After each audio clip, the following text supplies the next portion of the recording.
Well, the case of Kilmar Abrego Garcia was back before a Maryland federal judge today. The Prince George's County man wrongfully deported last year to El Salvador before being brought back to the States to face federal human smuggling charges.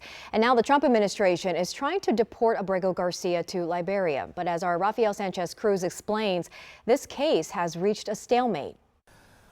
The Trump administration wants Kilmar Abrego Garcia out of the U.S. He says he'll leave to Costa Rica.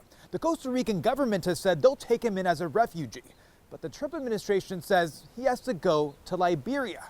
Now, the unanswered question is, why the West African country? Accompanied by his family and supporters, Kilmar Abrego Garcia was back in Maryland federal court Tuesday morning. This time, the Trump administration is asking Judge Paula Zinnes to reverse her earlier rulings that currently block Abrego Garcia from being deported.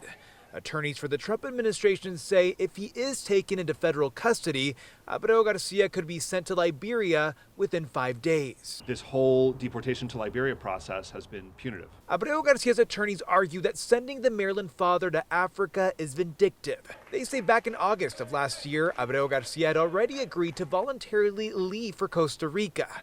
During Tuesday's hearing, attorneys for the Trump administration were unable to explain why Liberia would be a better option.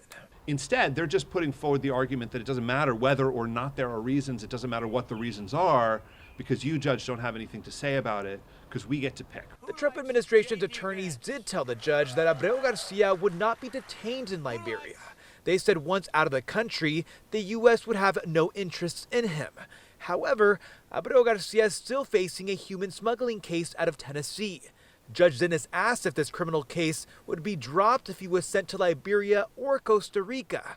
Attorneys for the Trump administration were unable to give a clear answer. And at the same time that they're absolutely inexplicably refusing to send Mr. Abrego Garcia to Costa Rica, they entered into a third country removal agreement with Costa Rica, under which Costa Rica is accepting 25 non-citizens per week from the United States.